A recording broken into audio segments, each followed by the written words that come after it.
WJBF's Television Park Productions. Our mission is to provide local businesses with top quality video and digital content at an affordable price. With decades of experience, our award-winning creative team will guide you step by step through the creative process, resulting in a successful marketing message for your brand. Over the years, we've helped hundreds of local businesses expand their voice. Visit WJBF.com/creative to find out how we can do the same for you. The Live 5 6 Skyview Network, sponsored by Terry Lambert Hyundai. We have some scattered storms once again today, and that chance of rain will stick around into the first half of the weekend with very warm and muggy conditions. I'll break down all the details coming up. Now on News Channel 6, the Broad Street Enhancement Project in downtown Augusta. Why some Augustans say they don't like the new look. Extra News at 6 starts right now. Live from Television Park, this is WJBF News Channel 6 at 6. Well, good evening to you, and thank you so much for joining us. I'm Kim Vickers. Brad and Jenny have the day off. Our coverage you can count on begins in McDuffie County. That's where a police chase led to 2 crashes and the death of the suspect this morning. Isabella Moody is live in McDuffie County tonight, near where those crashes took place. Isabella, you are learning new information about what happened. Kim, this all started when police tried to give a warrant involving the homicide of 42-year-old Mario Clemens. Other agencies were there to help give that warrant to 43-year-old DeVecchio Moss, who also goes by Troy, when he took off in a pickup truck.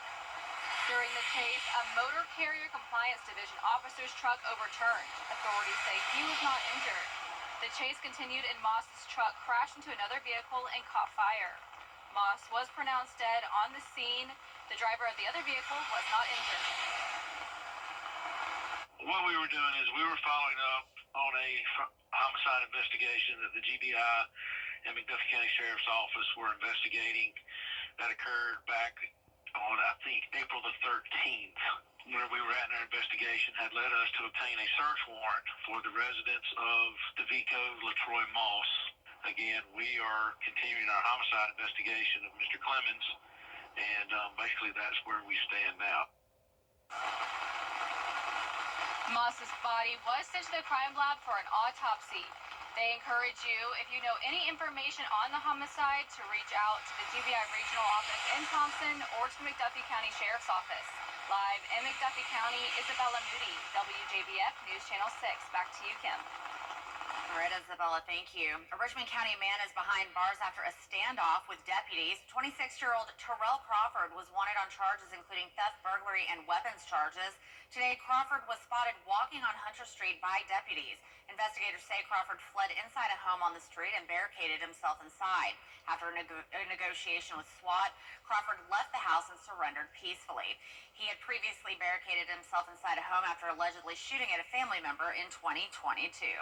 And we're going to send it on over now to our chief meteorologist, Jenna Petracci, with your weather. Jenna, it's pretty wet out there. You can see from Isabella there. Yeah, she's actually in an area where there's a pretty strong storm happening, and you can see here on Live Vapor 6 that not everyone is dealing with these storms. Some places have been completely dry today, but we do have a couple special weather statements, and that means that some of these storms are producing gusty winds and hail, but it's just below severe limits. So no severe thunderstorms at this time, but notice here in Barnwell County, we have a lot going on. Heavy rain, a lot of lightning, and that special weather statement is until 6:15, and that includes the south side of Elko and parts of downtown Barnwell. Snelling, you're outside of this, but some heavier rain near you as well. And notice this green polygon outside of that special weather statement. That's an aerial flood advisory that was just issued and goes until 7:30, and that's because this cell has not really moved much, so it's jumping a lot of heavy rain, and we could have some small minor flooding along small streams and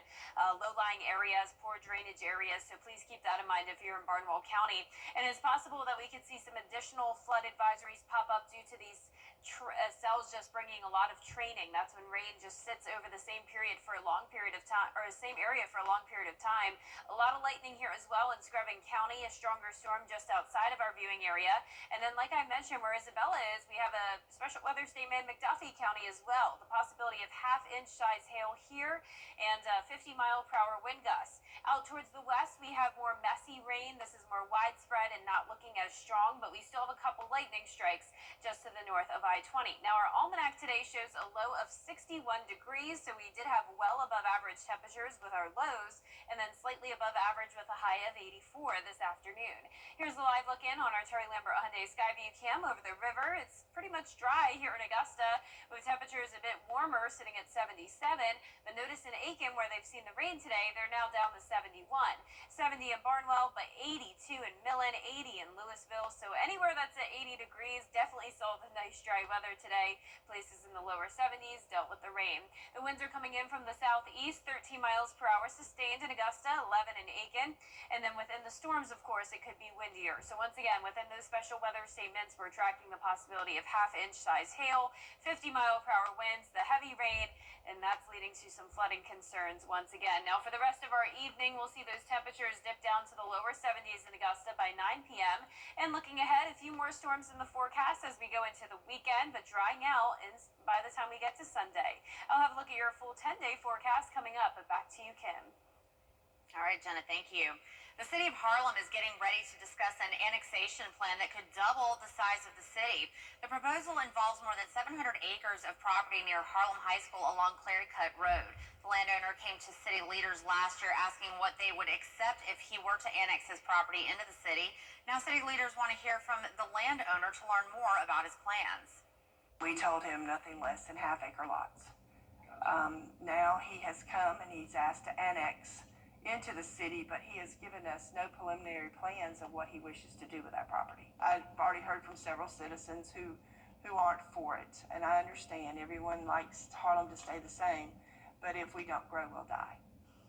City council members will discuss the annexation plan at their next meeting on April 28th. They will take input from the public, but they need to sign up by 2 p.m. on Friday. It's the price of progress in downtown Augusta. Preparations for the Broad Street Enhancement Project are making things a lot less green. George Escalade has the story. It's the new description for Broad Street downtown. Bare, just very bare. A bunch of concrete and, it takes away a lot of the downtown atmosphere. Tree crews are hopping, cutting them down for the Broad Street Road Enhancement Project. It's actually quite depressing. It looks very naked and very just wrong, really. It's kind of sad. It's really kind of disturbing to see a little bit. Stumps line Broad Street now where tall shade trees once stood, with more cutting to come. Approximately 300 trees, all down Broad Street, both sides, in the middle. There's a few that's getting saved. The work has been planned for years, the tree removal included. New trees will replace those being cut away. I think overall it might be a good thing, especially when y'all decide to replant some trees to replace them. But good shade trees don't happen overnight. I would think the trees they're putting in, it might be 5 to 7 years for a true shade tree. It's going to take too long. Why would you do it during the hottest time of the year? That's what doesn't make any sense to me. We need those trees. It's the beginning of progress being made on Broad Street, but progress will not be made in the shade. In Augusta, George Escalade, WJBF, News Channel 6. Well, Augusta University officially has a new president. Dr. Russell Keene was inaugurated as the second president of Augusta University today. School faculty and administration, as well as dignitaries and elected officials, gathered at the Augusta Marriott Convention Center to watch as Keene officially took the helm of the university. Let us rise up together with an increased focus on pulling together in tandem. Augusta University, let's build something extraordinary for this community, for our state, our nation, and humanity. Thank you for your confidence, your support, and your partnership and your presence here today. Let us rise up, onward and upward, Augusta University. Thank you. Dr. Keene was named president in June of last year. Some local students are being recognized for their hard work in the classroom and in the community. The Exchange Club of Columbia County gave scholarships to one senior from each of the 5 high schools this morning, and a special scholarship was awarded to a student who overcame a major obstacle. The Exchange Club's president says choosing the scholarship winners is hard. When you hear these students and see them, they are amazing, and the things that they are going to do in our community are just incredible, and so we want to support them in every way that we can. I mean, these are top students, and yet they're also volunteering. They are giving so much back to the community. They're just involved in so many things, and it's just incredible. 5 scholarships were for career, technical, and agriculture education, and one was for accepting the challenge of excellence. Coming up, peace talks between Russia and Ukraine, why President Trump says he isn't happy with Vladimir Putin. Next. Cuomo, O'Reilly. My chief meteorologist, Jennifer Trachy, back with us now. Jenna? Well, we are tracking some rain and storms in the CSRA, and some of these storms are bringing lightning, gusty winds, maybe even some hail, and it's also leading to some flooding concerns over in Barnwell County. I'll have more details right after this break. If one of these bad boys crashes into you, their insurance company is going to try to settle with you quickly, but for a lot less. I'm attorney Ken Nugent, and this is my outstanding team. Hi. We're known for moving pretty quickly ourselves. Getting your money fast is crucial for your recovery, so we go for the maximum settlement possible. Faster. How fast, you ask? One call, that's all. Call Ken.com. It's payback time. It's Terry Lehman Hyundai's Car 6. The live Viper 6 Skyview Network, sponsored by Terry Lambert Hyundai. Weather headlines on News Channel 6, brought to you by Hickson Roofing. Now, your most accurate forecast with WJBF Live Viper 6. Welcome back. We have picked up a good amount of rain today. Some places have seen a lot more than others. We have had a widespread rain, though, out towards the west of our viewing area, and some of that will be moving in tonight. So you can see places like Saluda County over 2 inches, while Waynesboro stayed completely dry today. Right now on Live Viper 6, there's that more widespread rain out to the west of us from Athens down to around Macon. This is more so a messy rain, not looking as strong, just a couple lightning strikes here and there. But we have a couple of the stronger storms still impacting our viewing area, but those special weather statements I was talking about earlier have now expired, and we're left with just some heavy rain, maybe still some very small pea-sized hail within this cell, and of course the frequent lightning just on the north side of Barnwell. But we are left with the aerial flood advisory until 7:30. This is dumping a lot of rain. It will quickly get up to around 2 inches at the most, or at the least, and then down towards the south, Screven County and parts of Burke County, seeing some of that lightning and heavy rain as well. Up in McDuffie, this was a special weather statement a little bit ago. That has now expired as well. That storm is weakening, and then here's all of that activity out to the west of us. So this will continue to move into our area, keeping the rain chances around until at least midnight. And as for our Terry Lambert Hyundai Skyview Cam, Aiken dealt with the rain earlier, but we are now nice and dry, just cloudy, sitting at 77 degrees with a northeast wind of 13 miles per hour sustained. And of course, within these storms, the winds could be gusting up to around 40 miles per hour or so. The current temperatures are down to 70 in Edgefield, but 80 in Sandersville. Waynesboro, you're one of the warmest spots at 81. Waynesboro at 82. Pop-up storms all across the southeast here due to this cold front passage, and then we'll have another front come through on Saturday. But in the meantime, tomorrow, pop-up showers and storms still possible in the evening, so keep that in mind if you're headed out to the fair. You'll want to bring the rain gear with you. Remember, if you hear thunder, be sure to head inside. And that same rule applies for Saturday. A 30% chance of some afternoon and evening storms as we warm up to 85 degrees. Then we're dropping a few degrees on Sunday down to 80, cooler with lower humidity. And at that point, the rain chances go down to 0 through next Wednesday. But we could use more rain. We've been in a drought, and it looks like those rain chances will pick back up by the end of next week. Now, here's our future cast for tonight. So all that activity from the west will continue to move in. This is mostly just going to be a messy rain. So at this point, not expecting any strong to severe storms, but still some heavy rain, thunder and lightning possible. A few lingering showers into our Friday morning, but mostly dry start to the afternoon. But you can see with the heating of the day, a few more storms could develop, and that lasts until Friday night. And then Saturday afternoon and evening looks very similar. You can see our futurecast tomorrow at 6 a.m. Once again, mostly dry, a few storms into the evening. Here comes another cold front, and that'll bring us the rain chance on Saturday. But Saturday morning will be dry, just mostly cloudy. Cold front comes through, bringing a few more storms, and then behind it, winds will come out of the north, bringing in that cooler air and slightly drier air as well. Now through Saturday, those rain totals could reach up to 2-3 inches in some spots, but other places will remain dry. And over the next 10 days or 7 days, those temperatures will stay in the 80s and actually get pretty close to 90 as we get towards the end of next week. Now your 10-day forecast is showing low temperatures briefly going down to 53 in the next few days, but then we're back to the lower 60s next week. Once again, highs getting close to 90 degrees before cooling down again. Now today's umbrella winner is Martin Mackey from Augusta. Congratulations, Martin. You can pick up your Viper 6 umbrella here at the station and sign up to win yours on WJBF.com. Martin, congratulations. Well, lots of local lacrosse action and spring sports state tournament games galore. We'll get you in the mix coming up next in sports. If you have to ask why it's important to start your day early, here's your answer. Grab the 2 for $5 mix and match breakfast deal at McDonald's. Choose 2 of your faves and take home a delicious pair just for you. There are over a billion low. Our prices are locked. Now through April 30th and rooms to go. If you have to ask why it's important to start your day early, here's your answer.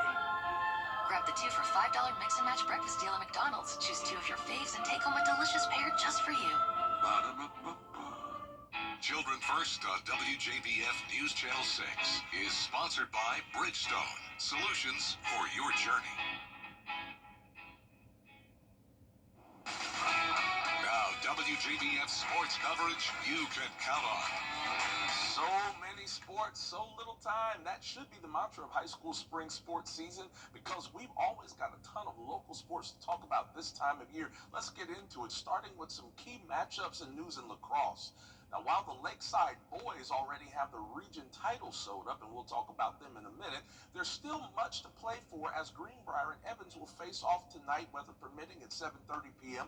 for second place in the region. Now, both teams come in with comparable records. Greenbrier sitting at 8-8, while the Knights are 8-7. Senior Braxton Peacock is one of the more prolific scorers on Greenbrier's roster, averaging over 3 goals per game. But Evans will be looking to avenge a 10-5 loss to the Wolfpack back on March 11th. Evans is on a 2-game winning streak, while Greenbrier has won 3 of their last 4. We'll tell you who won at 10 and 11. I just told you the Lakeside Panthers lacrosse squad recently celebrated a region title. That comes with a first-round bye in the state playoffs. But on Friday, Coach Brett Johnson, or Thursday, and company will travel to face McIntosh. And if they win that game, it will mean 15 wins for the season, which will set a new program record for single-season wins. And even though the Panthers have their eyes set on a bigger prize, namely a state title, that doesn't mean they're not also thinking about making school history on Friday. Same as every other game, as we've been doing the whole season. It's just one game at a time. First time I thought about this is after get past Grovetown. Now it's time for McIntosh. So we'll spend this. We got a good, little break to get some rest on the bodies, and then spend this week watching film, prepping and practice. Should be good. And I was right the first time. Lakeside's quest for school history begins with a 4 p.m. face-off at McIntosh on Friday. Now, here's a rundown of some of the state tournament action we'll be tracking tonight. Again, weather permitting, in girls soccer, Richmond Academy puts their 15-2 record and 6-game win streak on the line as they host Calhoun. That game actually underway right now, got started at 6 p.m. Meanwhile, North Clayton is coming to face a 15-1 Harlem squad. Not just a baseball school over there at Harlem. A.R. Johnson girls are hosting Murray County at Laney High Stadium, and an NCSRA battle between Butler and Thompson happening tonight as well. And again, we'll have more scores, updates of state tournament action to share with you tonight at 10 and 11, and I'll be working hard to get a list of updated scores and upcoming games at our website at WJBF.com. That's all I got for sports. We'll be back after this.